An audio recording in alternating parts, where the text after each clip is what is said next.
بسم اللہ الرحمن الرحیم۔ حضرت مطر بن اکام بیان کرتے ہیں، رسول اللہ صلی اللہ علیہ وآلہ وسلم نے فرمایا، جب اللہ کسی بندے کے متعلق فیصلہ فرماتا ہے کہ اسے فلاں جگہ موت آ جائے تو وہ اس شخص کے لیے اس جگہ کوئی ضرورت پیدا کر دیتا ہے۔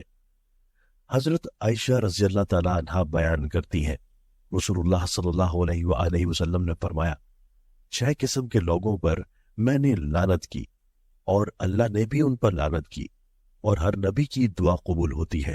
اللہ کی کتاب میں اضافہ کرنے والا، اللہ کی تقدیر کو جھٹلانے والا، طاقت کے بلبوتے پر مسلط ہونے والا شخص، تاکہ وہ کسی ایسے شخص کو معزز بنائے جسے اللہ نے ذلیل بنایا ہو، اور کسی ایسے شخص کو ذلیل بنا دے جسے اللہ نے معزز بنایا ہو۔ اللہ کے حرم کی بے حرمتی کرنے والا، میری اولاد کی بے حرمتی کرنے والا، اور میری سنت کو ترک کرنے والا۔ حضرت عبداللہ بن مسعود رضی اللہ تعالیٰ عنہ بیان کرتے ہیں، کسی آدمی نے عرض کیا، اللہ کے رسول صلی اللہ علیہ وآلہ وسلم، اللہ کے نزدیک کون سا گناہ سب سے بڑا ہے؟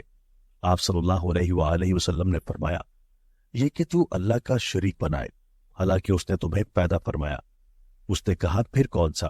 آپ نے فرمایا، یہ کہ تو اس اندیشے کے پیش نظر اپنے بچے کو قتل کر دے کہ وہ تمہارے ساتھ کھائے گا۔ اس نے عرض کیا، پھر کون سا؟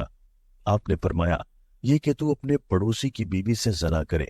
اللہ نے اس مسئلہ کی تصدیق میں یہ آیت نازل فرمائی، اور وہ لوگ ہیں جو اللہ کے ساتھ اور معبودوں کو نہیں پکارتے، اور جس کے قتل کرنے کو اللہ نے حرام قرار دیا ہے اسے ناحق قتل نہیں کرتے، اور نہ ہی وہ زنا کرتے ہیں۔